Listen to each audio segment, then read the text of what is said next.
S, ಮಹಿಳೆಯರಿಗೆ ಶುಭ ಸುದ್ದಿ. ಇಲ್ಲಿ ಬೆಳಿಗ್ಗೆ ಬರ್ತಾ ಇರುವಂಥ ಹೊಸ ಮಾಹಿತಿ ಏನಪ್ಪ ಅಂತಂದರೆ ಗೃಹಲಕ್ಷ್ಮಿ 4,000 ಜಮೆ. ಹೌದು, ಇಲ್ಲಿ ಕೆಲವರೀಗ ಕೇಳಿದರೆ ಹೇಳ್ತೀರಾ ಸುಳ್ಳಂತ. ಆದರೆ ವಿಡಿಯೋವನ್ನು ಒಂದು ಬಾರಿ ಕೊನೆವರೆಗೂ ವಿಡಿಯೋವನ್ನು ನೋಡಿ ಆಮೇಲೆ ಮಾತಾಡಿ.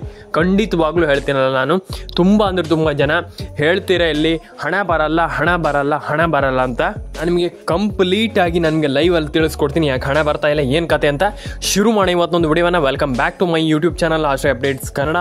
ಆ್ಯಂಡ್ ಎಲ್ಲರೂ ಕೇಳ್ತಾ ಇದ್ದೀರಾ, ಆಲ್ಮೋಸ್ಟ್ 90% ಜನ ನನ್ನ ಕಮೆಂಟ್ ಸೆಕ್ಷನಲ್ಲಿ ಬಂದುಬಿಟ್ಟು ತುಂಬ ಜನ ಕಮೆಂಟ್ ಮಾಡ್ತಾ ಇದ್ದೀರಾ, ಹಣ ಬರ್ತಾ ಇಲ್ವಲ್ಲ ಸರ್, ನಮಗೆ ಹಣ ಹಾಕಿ ಸರ್, ನಮ್ಗೆ ನಯ ಪೈಸೆ ಕೂಡ ಹಣ ಬರ್ತಾ ಇಲ್ಲ, ಸರ್ಕಾರದ ಕಡೆಯಿಂದಂತೂ ನಮಗೆ ಜಮೆ ಆಗ್ತಾ ಇಲ್ಲ, ಇಲ್ಲಿ ನೀವಾದರೂ ಸರ್ಕಾರಕ್ಕೆ ಹೇಳಿ ಅಂತಂದರೆ, ಇಲ್ಲಿ ಸರ್ಕಾರದ ಹತ್ತಿರ ಹೇಳಿ, ನೀವು ರಿಕ್ವೆಸ್ಟ್ ಮಾಡಿ ಹಣ ಹಾಕ್ಲಿಕ್ಕೆ ಹೇಳಿ ಅಂತ ಇಲ್ಲಿ ತುಂಬ ಜನ ಕಮೆಂಟ್ ಮಾಡ್ತಾ ಇದ್ದೀರಾ. ಅವ್ರಿಗೆ ಗೊತ್ತಿಲ್ಲ ಹೇಗೆ ಹೇಳುವಂಥದ್ದು. ಈಗ ಸರ್ಕಾರಕ್ಕೆ ಹೇಳಲಿಕ್ಕೆ ಆಗಲ್ಲ, ಆಲ್ಮೋಸ್ಟ್ ಅವರಾಗಿಯೇ ಹಣ ಹಾಕಬೇಕಾಗ್ತದೆ. ಅಂದರೆ ಈಗ ಕೆಲವರು ಆಲ್ಮೋಸ್ಟ್ ಹಣ ಜಮೆ ಆಗಿದೆ ಅಂತ ಹೇಳಿದ್ದಾರೆ, ಅದು ನನಗೆ ಸರಿಯಾಗಿ ಗೊತ್ತಿಲ್ಲ. ಯಾಕಪ್ಪ ಅಂತಂದರೆ ಈಗ ಕೆಲವರು ಹೇಳಿದ್ದಾರೆ ನನಗೆ ಹಣ ಜಮೆ ಆಗಿದೆ ಅಂತ, ಅವ್ರಿಗೆ ಆಗಿದೆ ಇಲ್ಲೋ ನನಗೆ ಗೊತ್ತಿಲ್ಲ. ಆದರೆ ಅವ್ರು ಹೇಳಿದ್ದಾರೆ ಅಂದ್ರ ಮೇಲೆ ಕರೆಕ್ಟಾಗಿ ಆಗಿರುತ್ತೆ ಬಿಡಿ.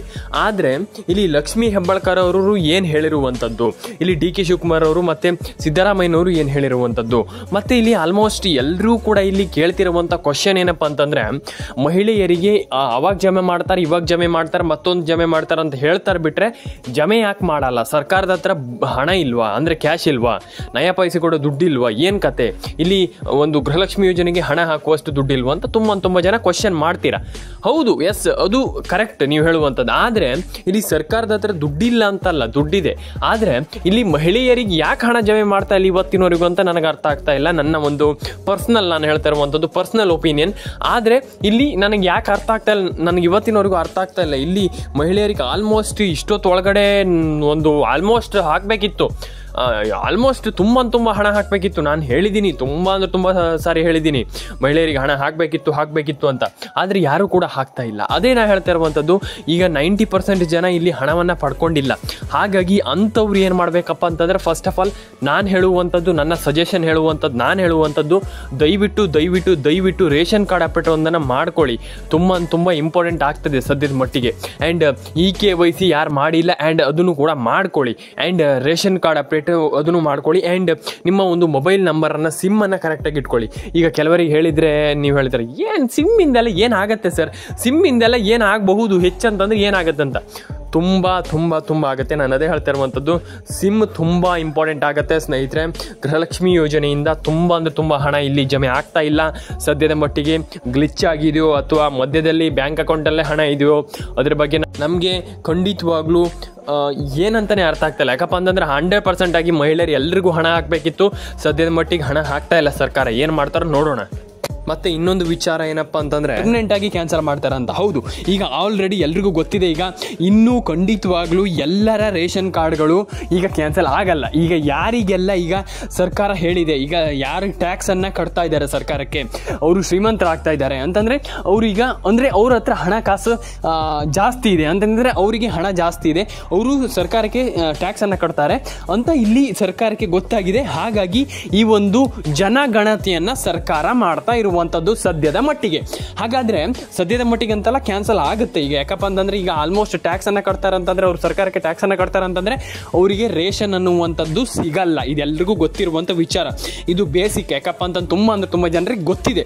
ಇದೀಗ ನಾನು ಹೇಳುವಂಥ ಅವಶ್ಯಕತೆ ಇಲ್ಲ. ಯಾಕಪ್ಪ ಅಂತಂದರೆ ಈಗ ತುಂಬ ಜನರಿಗೆ ಗೊತ್ತಿದೆ, ಸರ್ಕಾರಕ್ಕೆ ಈಗ ಟ್ಯಾಕ್ಸನ್ನು ಕಟ್ತೀರ ಇವ್ರು ಅಂತಲ್ಲ, ಈಗ ಯಾರೇ ಆಗಲಿ ನೀವಾದರೂ ಅಷ್ಟೇ. ಈಗ ಸರ್ಕಾರಕ್ಕೆ ಟ್ಯಾಕ್ಸನ್ನು ನೀವು ಕಟ್ತೀರಾ, ನಿಮಗೆ ಸರ್ಕಾರಕ್ಕೆ ಟ್ಯಾಕ್ಸ್ ಕಟ್ಟುವಂಥ ಕೆಪಾಬಿಲಿಟಿ ನಿಮಗಿದೆ. ನೀವು ಹಣವನ್ನು ಈಗ ತುಂಬ ಅರ್ನವನ್ನು ಮಾಡ್ತೀರಾ ಅಂತಂದು ಸಂಪಾದನೆಯನ್ನು ಮಾಡ್ತೀರಾ, ನೀವು ಹಣವನ್ನು ಸಿಕ್ಕಾಪಟ್ಟೆ ಹಣವನ್ನು ಸಂಪಾದನೆ ಮಾಡ್ತೀರಾ ಅನ್ನುವಂಥ ರೀತಿಯಲ್ಲಿದ್ದರೆ, ಖಂಡಿತವಾಗ್ಲೂ ನೀವು ಕೂಡ ಸರ್ಕಾರಕ್ಕೆ ಟ್ಯಾಕ್ಸನ್ನು ಕಟ್ತೀರಾ ಅನ್ನುವಂಥ ರೀತಿಯಲ್ಲಿದ್ದರೆ, ನೀವು ಸರ್ಕಾರಕ್ಕೆ ಟ್ಯಾಕ್ಸ್ ಕಟ್ತೀರಾ ಅಂತಂದರೆ ನಿಮಗೆ ಸರ್ಕಾರ ರೇಷನನ್ನು ಕೊಡೋದಿಲ್ಲ. ಇನ್ಮೇಲೆ ಖಂಡಿತವಾಗ್ಲೂ ಕೊಡೋಲ್ಲ. ಮುಂಚೆನೂ ಕೊಡ್ತಾ ಇರಲಿಲ್ಲ, ಆದರೆ ಗೊತ್ತಿರಲಿಲ್ಲ. ಜನಗಣತಿ ಮಾಡಿ ಆದಮೇಲೆ ಈಗ ಖಂಡಿತವಾಗ್ಲೂ ಸರ್ಕಾರಕ್ಕೆ ಎಲ್ಲದೂ ಕೂಡ ಗೊತ್ತಾಗಿದೆ, ಯಾರ್ಯಾರಿಗೆ ಈಗ ನಾವು ರೇಷನನ್ನು ಕೊಡಬೇಕು, ಯಾರ್ಯಾರು ಬಡವರಿದ್ದಾರೆ, ಯಾರ್ಯಾರು ಕಷ್ಟದಲ್ಲಿದ್ದಾರೆ ಅಂತ ಎಲ್ರಿಗೂ ಗೊತ್ತಾಗಿದೆ. ಅಂದರೆ ಸರ್ವೆಯ ಮೂಲಕ ಸರ್ಕಾರಕ್ಕೆ ತಿಳಿದಿರುವಂಥದ್ದು. ಈಗ ಸದ್ಯದ ಮಟ್ಟಿಗೆ ಈಗ ಸರ್ಕಾರ ಇದನ್ನು ಮಾಡ್ತಾ ಇರುವಂಥದ್ದು ಏನಪ್ಪ ಅಂತಂದರೆ, ಈಗ ಮಹಿಳೆಯರಿಗೆ ಹಣವನ್ನು ಈಗ ಹಾಕ್ತಾ ಇರುವಂಥದ್ದು ಸದ್ಯದ ಮಟ್ಟಿಗೆ.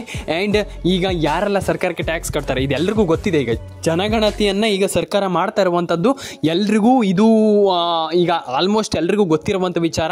ಈಗ ಎಲ್ರಿಗೂ ಹಣ ಜಮೆ ಆಗುತ್ತೆ. ಈಗ ಈ ಗೃಹಲಕ್ಷ್ಮಿ ಯೋಜನೆಯಲ್ಲಿ ಏನು ಕೂಡ ಪ್ರಾಬ್ಲಮ್ ಆಗಲ್ಲ ನನ್ನ ಅನಿಸಿಕೆ ಪ್ರಕಾರ. ಯಾಕಪ್ಪ ಅಂತಂದರೆ ಸರ್ಕಾರದ ಕಡೆಯಿಂದ ಎಲ್ರಿಗೂ ಹಣ ಜಮೆ ಆಗಿದೆ ಆ್ಯಂಡ್ ಹಣ ಜಮೆ ಆಗತ್ತೆ. ಯಾಕಪ್ಪ ಅಂತಂದರೆ ಮಹಿಳೆಯರಿಗೆ ಹಣ ಜಮೆ ಆಗಿಲ್ಲ ಅಂತಂದರೆ ಇಲ್ಲಿ ದೊಡ್ಡ ಹೊಡೆತವನ್ನು ಬೀಳುತ್ತೆ ಸರ್ಕಾರಕ್ಕೆ. ಈಗ ಏನು ಮಹಿಳೆಯರು ಸಿಟ್ಟು ಮಾಡ್ಕೊಳ್ತಾರೆ ಅಂತಂದರೆ ಅವರಿಗೆ ಕಷ್ಟ ಆಗುತ್ತೆ.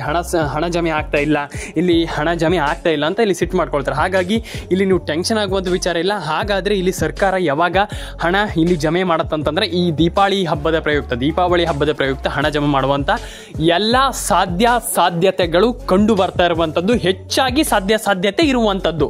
ನಾನು ಎಲ್ರಿಗೂ ಹೇಳ್ತೀನಲ್ಲ, ಸರ್ಕಾರ ಒಂದು ಬಹು ದೊಡ್ಡ ನಿರ್ಧಾರವನ್ನು ತೆಗೆದುಕೊಂಡಿರುವಂಥದ್ದು. ಭರ್ಜರಿ ಗುಡ್ ನ್ಯೂಸನ್ನು ಇಲ್ಲಿ ಸರ್ಕಾರ ಇಲ್ಲಿ ಕೊಡ್ತಾ ಇರುವಂಥದ್ದು. ಅದು ನಮ್ಮ ಗೃಹಲಕ್ಷ್ಮಿ ಮಹಿಳೆಯರಿಗಂತಲೇ ಹೇಳಬಹುದು.